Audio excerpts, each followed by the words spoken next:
Are you a leader navigating burnout, doubt, or growth?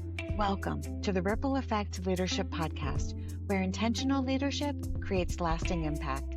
Hi, I'm Jen Brown with my co-host Hugo Rodriguez, and we're diving into real leadership stories and practical insights to help you lead with clarity, courage, and connection. Because we believe great leadership creates positive ripples at work and in life. Hello to our listeners and followers. I'm Jen Brown, a life and leadership coach with Journey of Grace Coaching and over 20 years of experience as a diplomat, where I had the opportunity to work with my good friend and colleague, Hugo Rodriguez. Hugo, over to you. Thank you, Jen. As Jen said, my name is Hugo Rodriguez.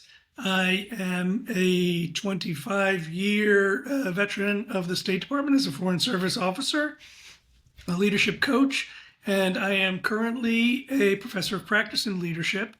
And I love to get together with Jen regularly to talk about our coaching journey and the challenges we see our coaching clients facing, and kind of how we can help young leaders tackle those challenges successfully. And so we are now here recording almost halfway through January, and for two former diplomats, it has been quite a year already with events in Venezuela and elsewhere. And so, Jen, how are you feeling? Hugo, I have some very mixed feelings going on right now. And I know we don't talk politics on here, so that's not the intent. But certainly it's a complex situation going on. I lived in Venezuela from 2007 to 2010 under the previous person in charge, Maduro. And Hugo, you and I actually met during that time period because you were overseeing consular affair issues for U.S. citizen services in particular, where I was working in Caracas, helping U.S. citizens. And so our paths crossed there.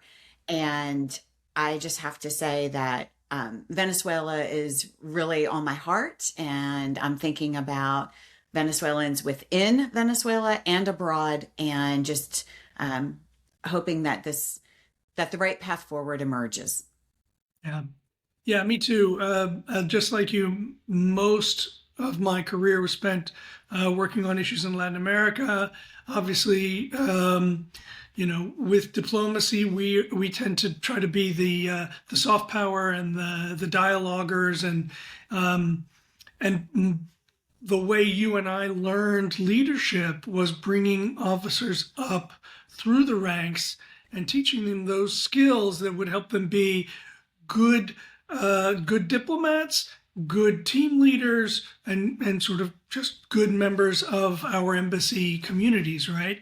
So when things like the situation in Venezuela happen, this is when leadership really comes to the fore. And this is where, leaders really have to step up and are often under the most pressure they're ever going to be under. Situations like Venezuela that are complex, that are layered, where, you don't have a clear-cut path forward. That is where the pressures of leadership really tend to feel the heaviest. So we thought we'd get together today and talk about the challenges that face mid-level leaders. Yeah. And mid-level leaders are often the ones who are in the vice. They're the ones that are getting pressure from above to deliver results, pressure from below to provide clarity, to provide direction, which, is really difficult, especially when there's a lot of uncertainty and a lot of complexity in the situation. Yeah. And I know you spent much of your career, as did I, coaching those mid-level leaders in those very stressful situations. So thank you for proposing this topic today, because I think it is timely and always valuable. So what we thought we would do for our listeners out there is, I actually twisted Jen's arm a little bit, and I have asked her to coach me as a mid-level leader. And I will use the experience I have and the situations I've been in to kind of deliver a scenario for Jen to coach me through as a mid-level leader. So to do that, Jen, if you don't mind playing along. We're playing along today. Let me just give you, the scenario, right? So this is not the first time I've led teams. But I am currently leading the biggest team that I've led before. I've got 8 direct reports. They are all early to mid-career professionals. And we are charged with sort of moving policy forward in our region. And then for the scenario today, let's say that's South America, since it's timely, right? I'm not going to go into specific details beyond saying that we have a responsibility to prepare policy, to present policy to our leaders, and help them prepare to deliver the best possible advice to senior leadership within the State Department and beyond. So my early mid-career officers are looking to me to provide guidance and to provide support, but I got to tell you, I'm not getting a lot of that from my leadership. My leadership is very busy. They don't have a lot of time to spend with me, telling me what the priorities are, what the deadlines are. And I kind of feel like I need to read their minds in order to, help my team deliver results. And I am frustrated, right? Like, I didn't think this is what leadership would be. I thought when I moved into this role, I'd know everything I needed to know. Yeah. And it would simply be a matter of delegating it and then, monitoring deadlines. And frankly, I'm really frustrated. My early mid-career team, they are under a lot of stress. And I feel that. And I can't find a way to help relieve them of that stress. And I'm under a lot of stress. What do I do? How do I lead this team when no one's leading me? First, I want to acknowledge that frustration and that stress, and you taking that on for your team, and you then seeking what those next steps look like. Because that is a huge part of mid-level leadership, is being in between. So what does clarity look like? I want to be able to go to the members of my team and tell them, this is what I need you working on. This is what success looks like. This is when I need it by. And then, in the best of all possible worlds, I would have the time in my schedule to say, how can I help you deliver those results? But I got to tell you, I'm crazy busy. So I'm not even sure I can do that. But ideally, that's what I want to be able to do. So having that clarity of giving your team vision, prioritization, and the space to work confidently on what they should be working on. And then maybe, if I had the time to be able to pitch in and, bring resources to them, help them solve problems, right? Mm-hmm. On a case-specific basis, maybe take their questions and get them answers, to be there to support their work. So what's holding you back from giving them that vision and that support? I'm super busy. In addition to sort of doing the stuff that is on my to-do list, right? I've got responsibility for managing the leave schedule and everybody, wants leave at the same time, and I've got to manage that. I've got a couple of performers who are really struggling, and so I feel like I'm constantly having to micromanage them. And frankly, I don't feel like I understand what my bosses expect of me. Mm. And so it's hard for me to then help my team understand what I expect from them. Does that make sense? It does. So how much of that busyness is because of that last point of not understanding what your bosses expect? Oh, that's huge. That's huge. I feel like at work every day, I'm wandering through a cave with no light, just sort of feeling my way along the walls, and I don't know where I'm going, and I don't know what I'm supposed to be doing. And what's it look like to seek that support, to get that clarity yourself? I feel reluctant, if I'm honest, to ask my bosses. I feel like I'm kind of waiting for them to tell me, and that's not happening. And they look very busy and very stressed. And so I don't feel like super comfortable going in there. And to be honest, I feel like if I go in there and say, hey, what do you need from me? I'm going to look like a dumbass, Mhm. I'm going to Yeah. look like a dummy. I should know these things, I feel. What do you know? I mean, I know what I read in the news. I know what I see in the senior staff notes that come down, which frankly are often confusing and incomplete. I have a general sense of kind of what they're working on the next floor up. But I don't know what I'm being graded on. Like, I don't know what elements are going to give me an A+ report card. And Yeah. I don't know how to ask for What would it look like if you put yourself in your boss's shoes?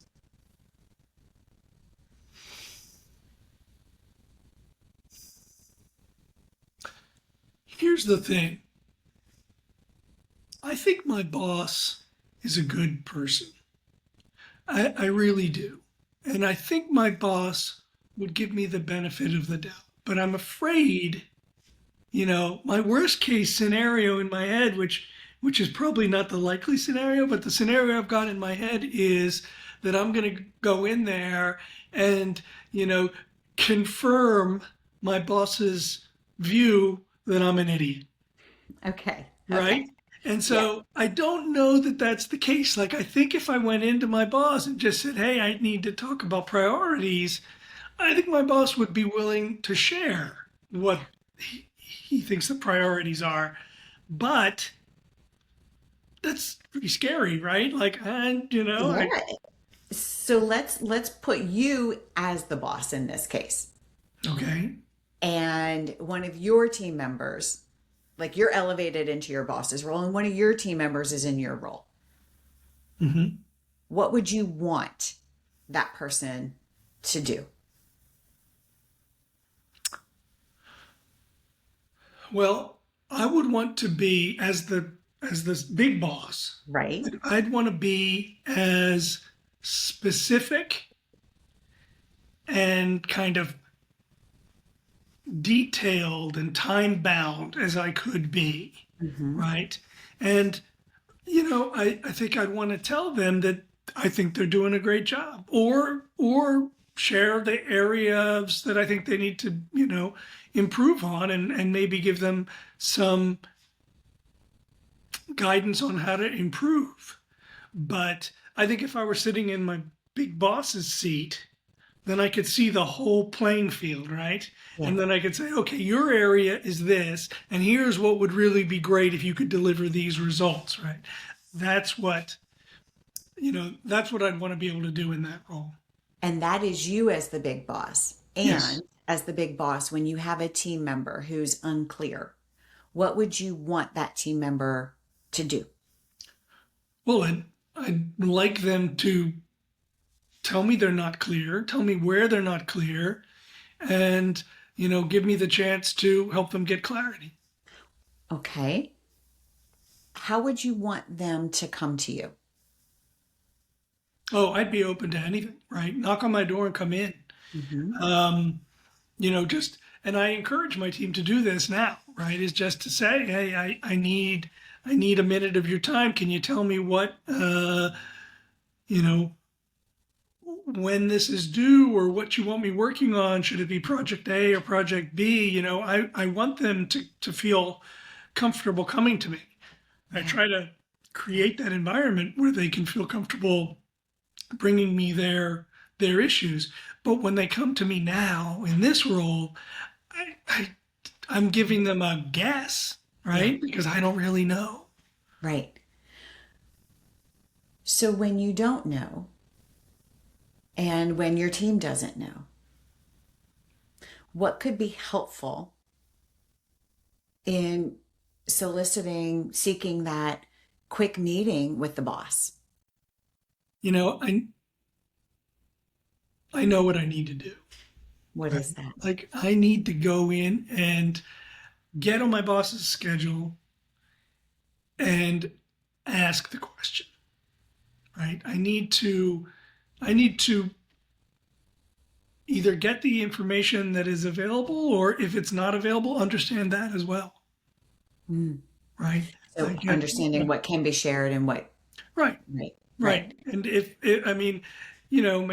could be that my boss is as much in the dark as I am. I mean, these things are moving pretty fast, and maybe, he knows as little as I do. But I recognize, like, I have to go and ask for that. I have to ask for that. How does that feel?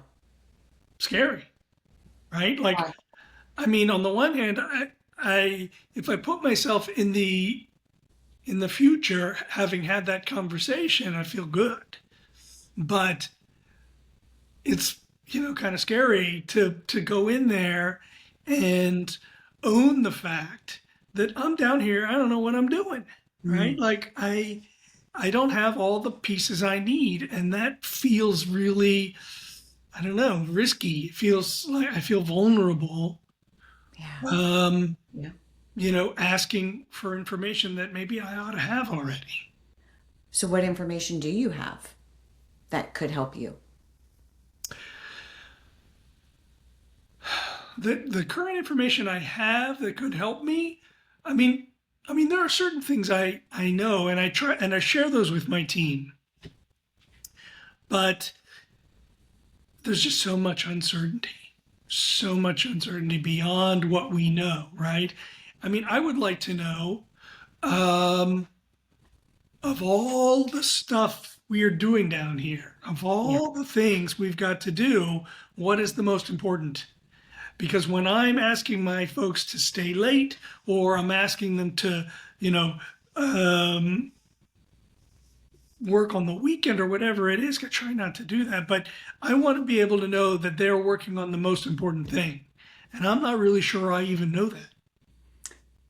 And you have a prioritization with them right now. I try to, but I'll be honest with you. The stuff that rolls down from upstairs, it's always, and do this. It's never do this instead of that, right? It is always like, oh, here's a new project. Here's a new shiny thing we need you to do. And nobody ever says, so take this off your plate, right? Of course not. Right? We don't get more resources, but we do get more work to do. So that would be one of the questions I need to ask is, okay, here are all the things we're working on. Help me rank order them so that I know no one's going to call me tomorrow and say, hey, you didn't do this, the last thing on the to-do list. And I can say, no, that was the lowest ranked thing. We're doing the high priority stuff first. Like, I need to know what needs to be done now and what can be pushed off or dropped altogether. That is one of the questions I need to ask my boss. So that is a question that can be asked. And what's another way to look at this? In the absence of clear, instructive, directed leadership, what opportunity does that give you right here?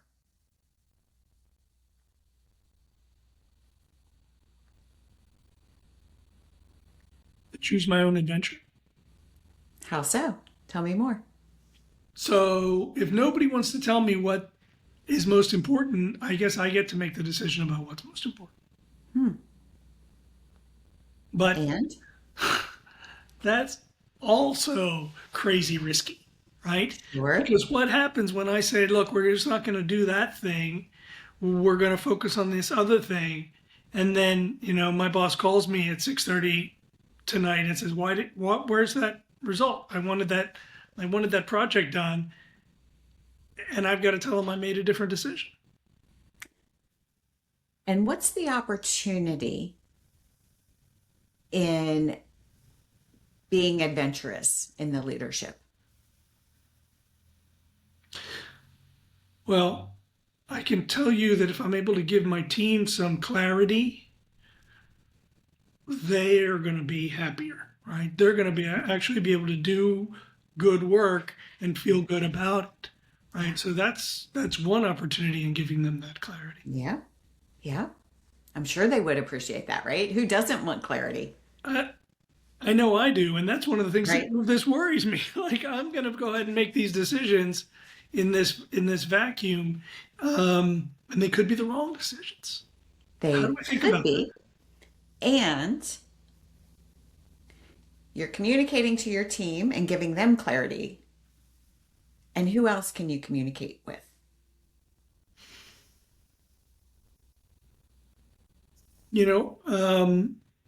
I have peers, other folks who are in sort of at my level, Mm-hmm. and so I can bounce things off of them and get a sense from them, what they're working on and how they've gotten that clarity. I suppose I can also go to my boss and say, look, this is the direction I've chosen. Is it the right direction? What's available there?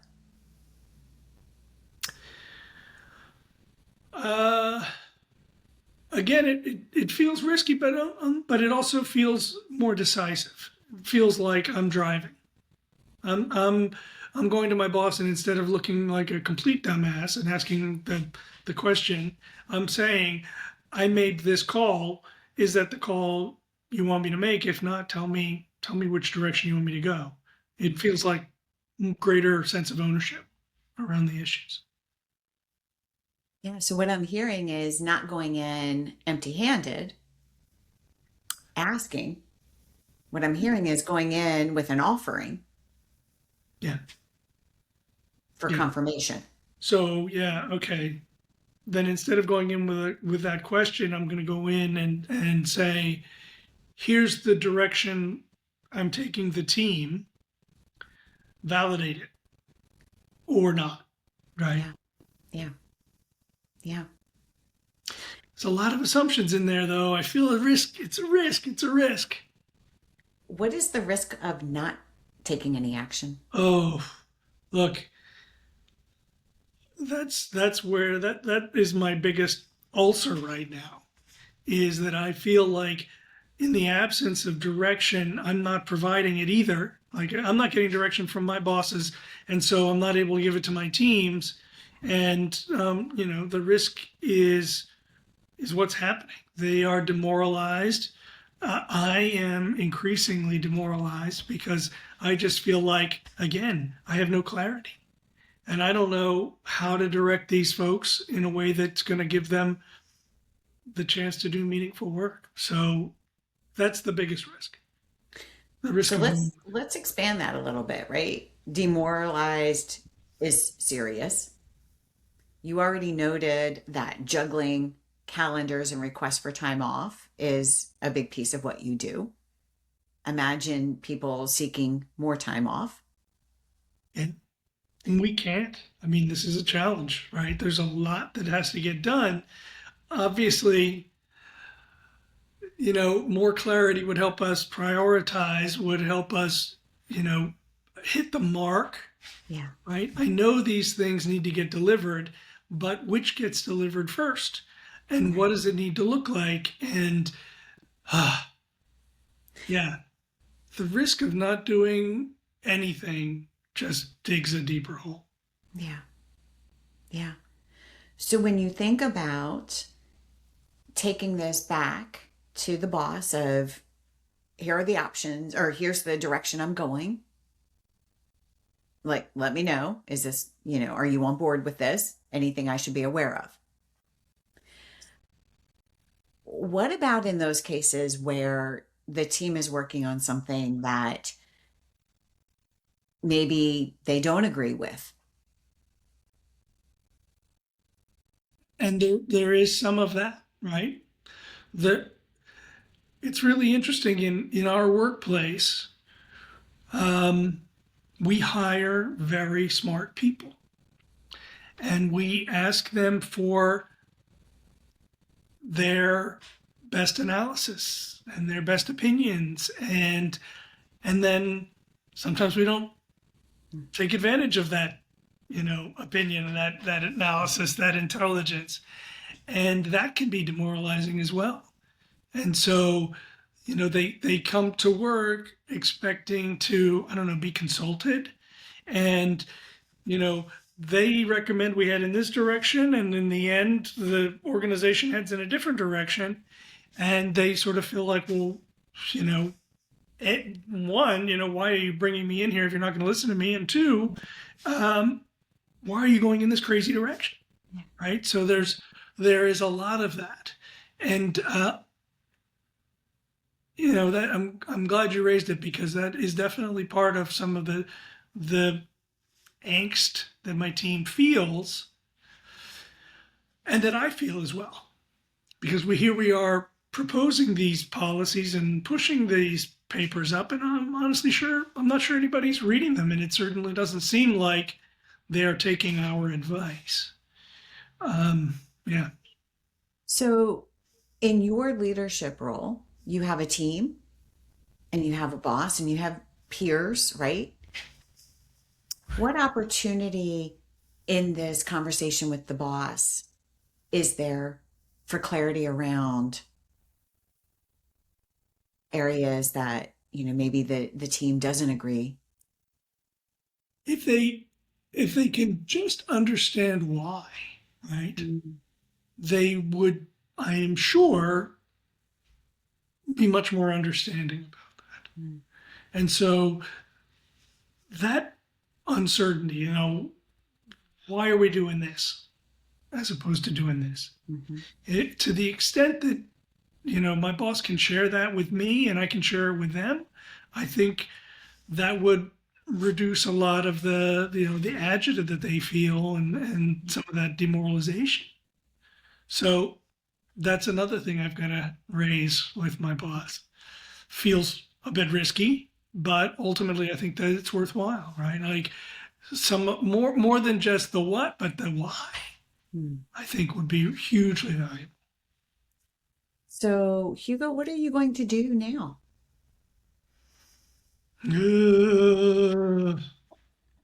All right, here's what I'm going to do. You've convinced me. As soon as we finish our call, I'm going to call my boss's office, and I'm going to get on his schedule. And I'm going to try to get on his schedule as soon as possible, before the end of the week. And I'm not going to ask for too much time, but just enough time I want to go in there and talk about how I am prioritizing the work of the office and make sure that he's on board with that. And I'm also going to ask for some of his thoughts on the why around the directions we're heading. And that will help inform my team, I think, both, potentially why their suggestions aren't being acted on. And at the same time, it's going to help inform them for the future. Like, okay, this is the general direction, right? Here's the strategy. And so that they don't feel like they're constantly firing into the wrong direction, they'll understand what we're trying to accomplish. So that's going to be the nature of the conversation. And I want you to hold me accountable.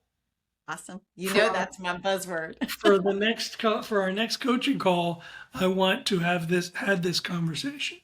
And you know what? Even more than that, I want to make it an ongoing conversation, because I don't think one time is going to be enough. I'm going to need to schedule regular conversations with my boss. Even though it feels risky and vulnerable, like I need to build that relationship where I can just be authentic And when there's something I don't know, Yeah. I can raise that without feeling like I'm, risking looking stupid. Yeah. Yeah. That's the relationship I need, because that's a relationship I want to build with my team as well. That's right. That's right. All Thank you, right. Coach. That's awesome. Now I've got a plan. I cannot believe that we just did this on this podcast. So I will say for everyone who's listening or watching us, that was a little different for me on the podcast. But How does here's that feel as a coach? Tell me. as a coach, not recording for my own certification purposes, this felt a little uncomfortable at first, I won't lie. And then getting into it was kind of fun, right? But this is being out of the comfort zone and really leaning into what it feels like in that mid-level leader position. And the pressures are real. The thing that I would take away from everything that you said, it's communication. It's communicating up, down, laterally. And without that clarity in communication, then the impacts are real in terms of teams being demoralized, running yourself into the ground without knowing, are you working on the right things, and where do you have influence and where don't you?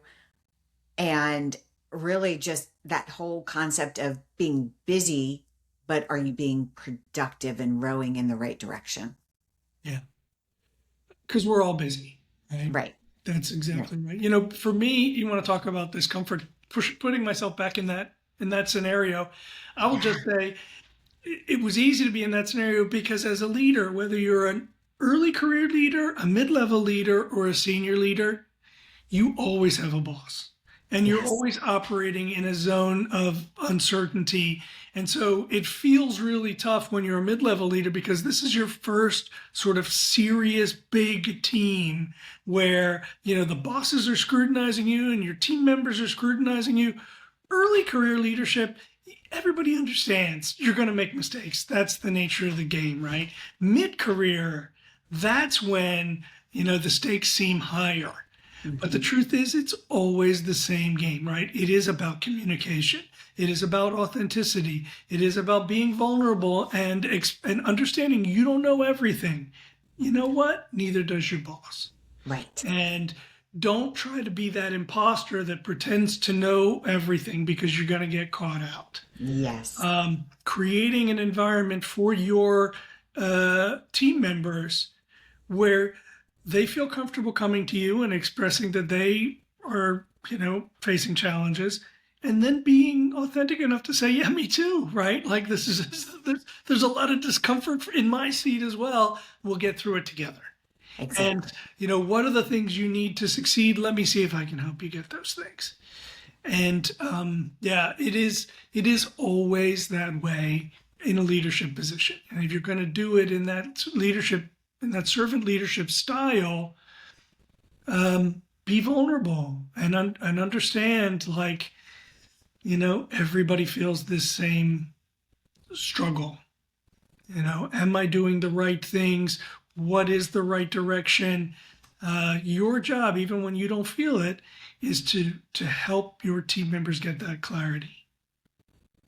That is it. And I love how you said being vulnerable with them, because when they understand that you're trying to run that, to be that bridge between the layers of communication and building relationships to help them, then I think there's more willingness to hang in there with you.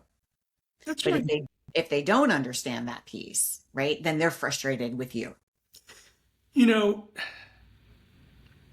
It feels like when your job description includes supervisory, or when your name is on the door and it says boss, right, that you all of a sudden have to know everything.